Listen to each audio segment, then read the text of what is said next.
Salve turma, neste vídeo nós começaremos a implementar nossas pilhas dinâmicas, tá bom? A segunda versão das nossas pilhas. Eu acredito que nós teremos 2 vídeos para fazer essa implementação, tá bom? Então já deixe seu like, se inscreva no canal e vamos embora.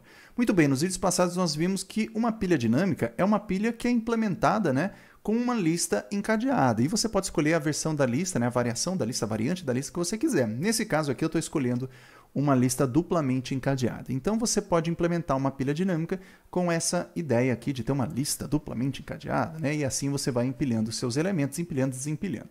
A grande motivação de você ter uma pilha dinâmica é quando você não sabe, né, o tamanho máximo, a capacidade máxima que a sua pilha pode suportar.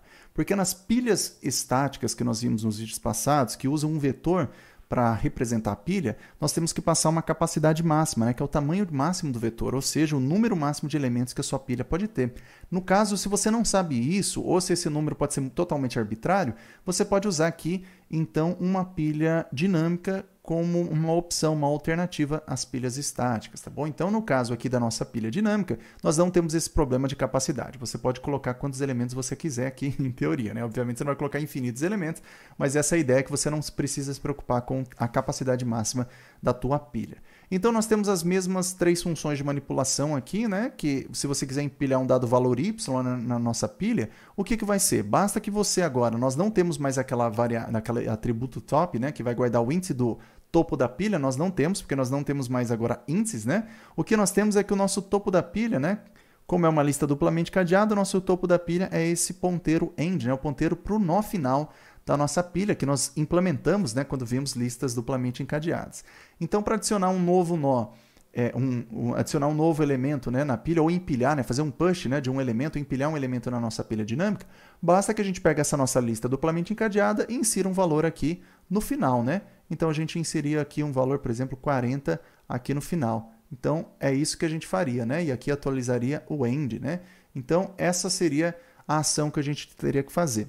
Caso você quisesse espionar, né, dar uma espiada, né, dar um pique, né, consultar o elemento que está no topo da pilha sem desempilhá-lo, basta que você vá no teu nó final da sua lista encadeada, retorne o valor que está no último nó. Simples assim.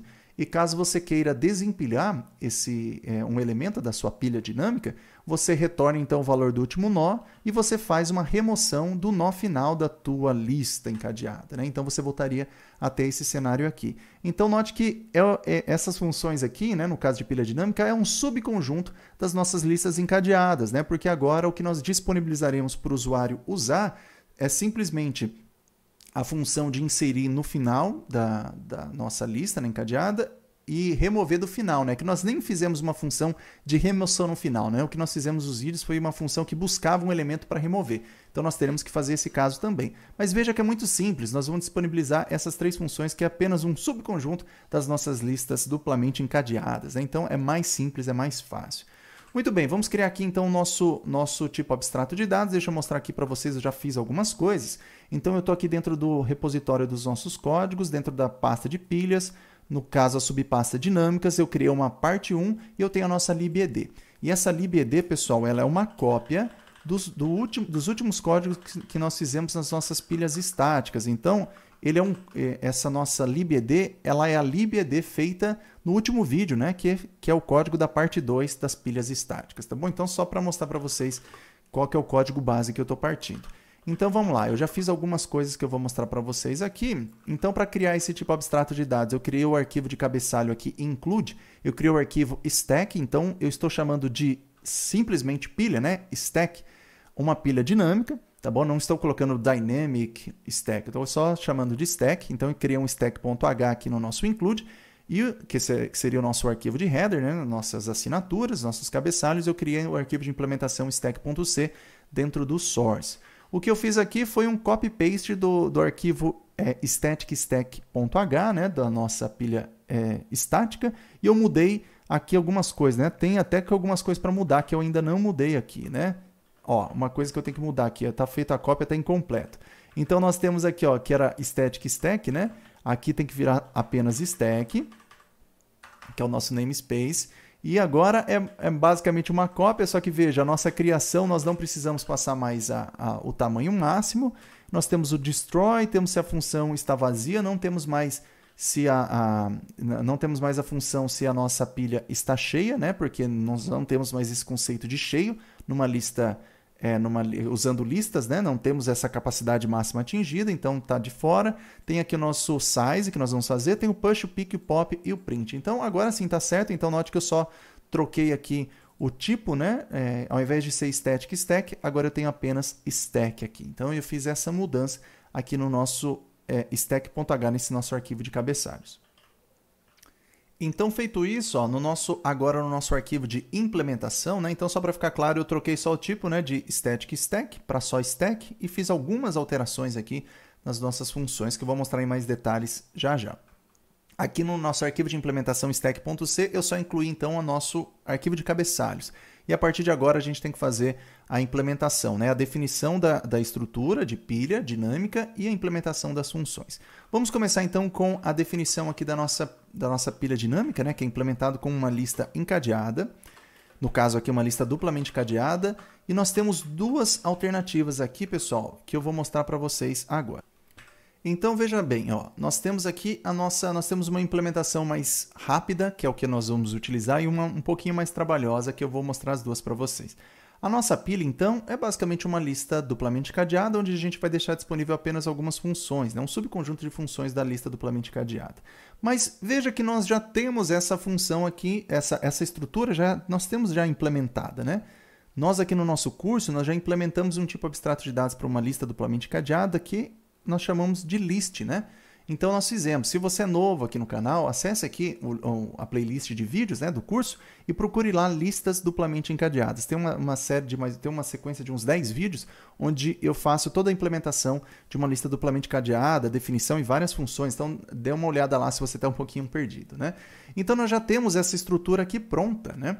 Então, ao invés de eu criar toda essa estrutura do zero e dar só um nome diferente para a pilha, o que eu poderia fazer seria uma estrutura um pouquinho diferente, né? Eu poderia fazer assim, ó. Ao invés do meu S ser essa lista duplamente cadeada, eu poderia falar que meu S aqui, ele poderia ser uma outra struct. Até vou fazer de uma outra cor aqui, ó. Vamos fazer aqui, por exemplo, de cinza. Então, meu S poderia ser uma outra struct, que poderia ter um único atributo, por exemplo, data, né? Que seriam os nossos dados. E assim o data, ele seria o data, né? Esse atributo data, ele seria um ponteiro para uma lista duplamente encadeada.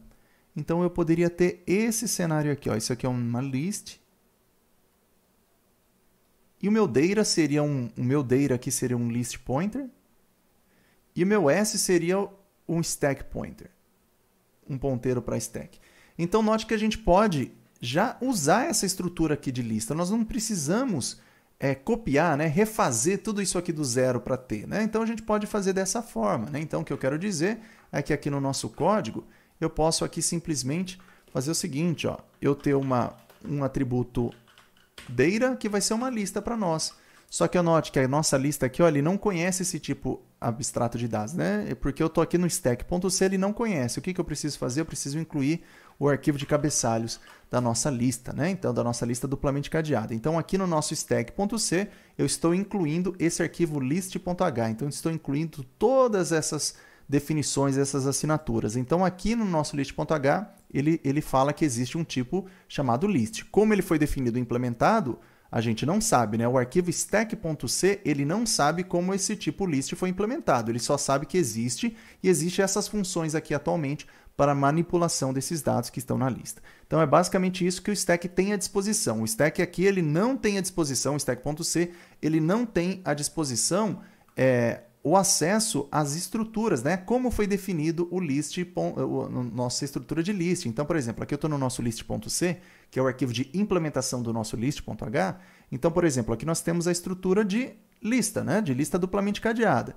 Só que note que o stack.c está incluindo o list.h. E no list.h nós não temos acesso à implementação. Então, logo, o meu stack.c, eu não consigo acessar, por exemplo, esse atributo size da lista, ou o atributo begin, ou o atributo end. Eu não tenho acesso a isso aqui diretamente, porque isso não foi disponibilizado no nosso list.h. Então, é só para vocês tomarem um pouquinho de cuidado, né? Porque aqui no nosso stack.c é como se fosse o nosso usuário, né? Como se fosse o nosso programa. Eu só tenho acesso, então, às assinaturas das coisas, né? As implementações eu não tenho ideia, eu não tenho acesso. Muito bem, essa é uma opção para vocês fazerem então a implementação, né, da sua pilha, ou você pode fazer a sua pilha dinâmica, né, como uma cópia de uma lista duplamente encadeada, né? Então, ao invés de você ter isso aqui, você teria, de fato, essa estrutura aqui, né? Então, o que você teria que fazer? Você teria que vir aqui e você poderia começar a copiar, né?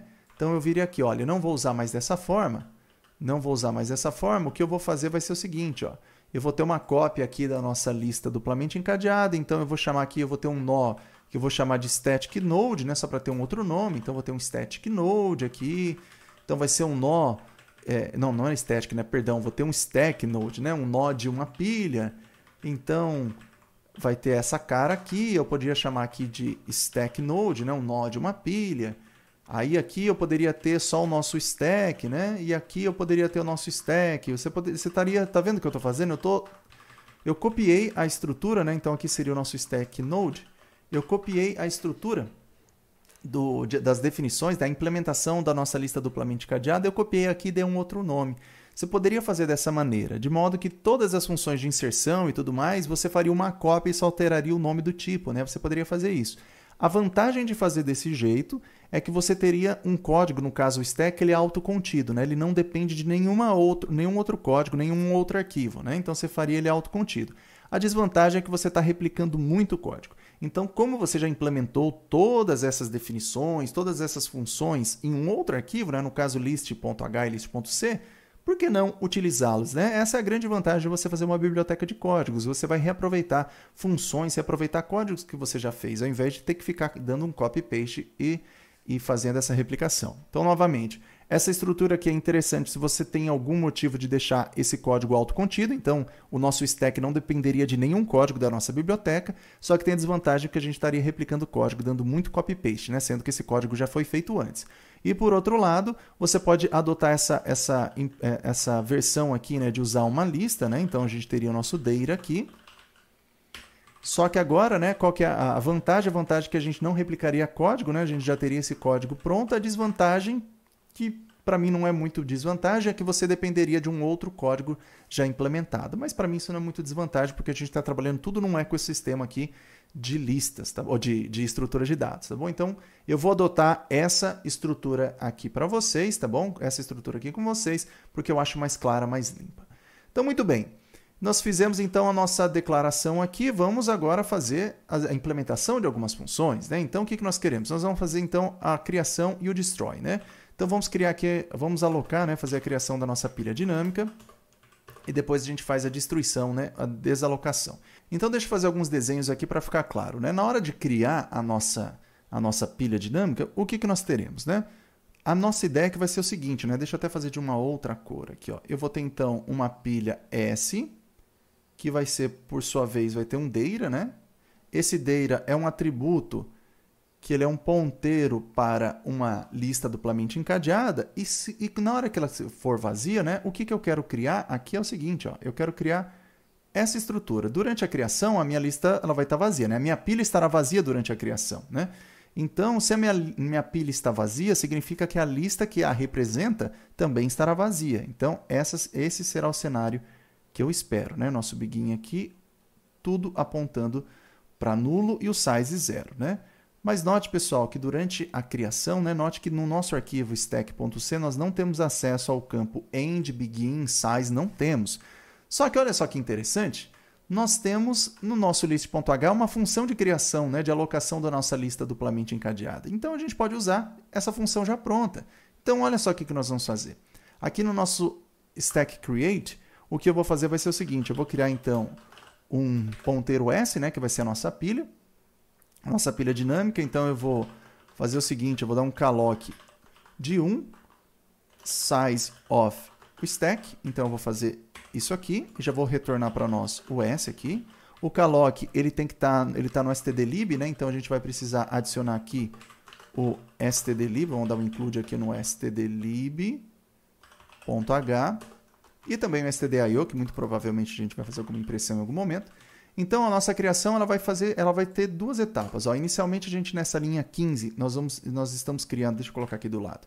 Nessa linha 15, nós criamos apenas essa caixinha aqui, e como nós estamos usando o caloc e o caloc seta tudo como 0, a gente tem esse cenário aqui, tá? Então, nessa linha 15 nós temos isso, mas não é essa a representação que a gente quer. A gente quer ter uma lista duplamente encadeada vazia, né? Então, a gente quer ter a nossa lista já alocada e ela vazia.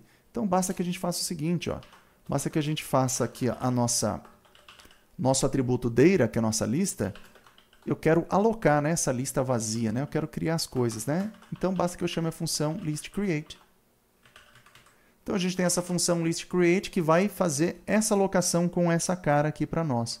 Então, eu estou alocando essa nossa lista, que vai representar a nossa pilha dinâmica, que está retornando aqui para nós. Então, fizemos isso, ó. Tá lindo, tá bonitinho, a gente não precisa mais se preocupar com nada. Então, a nossa criação deu certo, a gente fez isso aqui. Muito bem, vamos fazer a nossa função de destroy. Nossa função de destroy agora ela vai ter que levar em consideração essa lista, né, duplamente cadeada que está alocada. Então, vamos supor agora que eu tenha esse cenário aqui. Vou colocar até isso aqui. Ó. Vou fazer uma cópia. Vamos supor que eu tenha esse cenário aqui. Ó. Eu tenho a minha pilha dinâmica, que tem esse campo data, né? Então, a gente tem essa caixinha alocada e nós temos essa pilha dinâmica que nesse momento aqui, essa lista encadeada, que nesse momento aqui tem 3 elementos. Durante a desalocação, né, o destroy, eu tenho que remover, desalocar esse nó, depois essa estrutura e, por fim, desalocar essa estrutura aqui. Mas, novamente, nós não temos acesso a esses nós diretamente, né? A gente não consegue acessar para fazer desalocar, mas nem precisa, porque nosso tipo abstrato de dados de lista duplamente cadeada já fornece uma função para nós. Ele já fornece uma função para nós para desalocar esses elementos aqui, então a gente não precisa se preocupar com isso. Então, o que eu vou fazer? Então, seguindo aqui o velho template de desalocação, de função de destroy, eu vou receber aqui, então, o conteúdo da referência. Então, o que nós vamos fazer aqui é o seguinte, ó, eu vou chamar então o listDestroy, que é uma função que vai destruir uma lista duplamente encadeada. Eu passo o endereço dessa lista, e quem que é essa lista? É meu atributo data. Então, estou passando a referência para essa lista aqui. O que ela vai fazer? Ela vai desalocar esse nó e essa estrutura de lista, e já vai setar para mim o ponteiro para o data para vazio, para nulo. Só que agora, o que vai faltar então eu fazer? Eu desalocar essa estrutura que eu criei. Então, eu desalocando essa estrutura que eu criei, eu dou um free no meu S e eu vou setar meu ponteiro, né, a minha referência, vou setar o conteúdo dele para nulo. Então, com isso, a gente vai fazer o quê? Nós vamos desalocar esse camarada aqui e o ponteiro que está lá fora, né, ele vai ser nulo. É isso que a gente está fazendo. E olha só que interessante. Vamos comparar nosso create, nosso destroy. Lembra aquela regra de ouro, né? A mesma quantidade de freeze, a mesma quantidade de callocs, tem que ser a mesma quantidade de freeze no destroy, né? Aqui eu usei um calloc só para alocar esse meu quadradinho aqui, né? Eu fiz isso, né? Eu usei um calloc para alocar esse quadradinho. Eu estou usando no final da minha função de destroy um free. Então tá batendo. E eu usei uma função de create para criar aqui a minha lista. E eu estou usando a respectiva função de destroy para desalocar essa lista. Então, aqui também a gente tem um paralelo, né? Então, seria a quantidade de funções de create, né? De chamadas de criação que eu estou chamando, tem que ser a mesma quantidade de funções de destroy, de chamadas de destroy que eu estou chamando na hora de desalocar, tá bom? É a mesma coisa aqui. Muito bem, acho que para esse vídeo tá bom. Vamos compilar aqui o nosso código. Vamos dar um make aqui, vamos ver se... Aqui, ó, static stack, eu não coloquei esse arquivo aqui na compilação, deixa eu colocar no nosso makefile. Vamos adicioná-lo aqui, ó. Então, esse arquivo para compilar, né? Que vai ser só o stack. Vamos fazer isso, então vamos dar um make. Ele compilou aqui, ele já tinha compilado a biblioteca inteira, né? Nada foi alterado dos outros arquivos da biblioteca, então ele só compilou esse código a mais que a gente passou. Então tá funcionando, pessoal. Fizemos então esse setup inicial aqui da nossa pilha dinâmica. No próximo vídeo a gente vem e implementa essas outras funções que vai ser bem mais rapidinho e eu acho que até no próximo vídeo a gente já consegue testar, tá bom? Fazer o teste do programa. Então é isso aí, vejo vocês no próximo vídeo sobre pilhas dinâmicas. Até lá!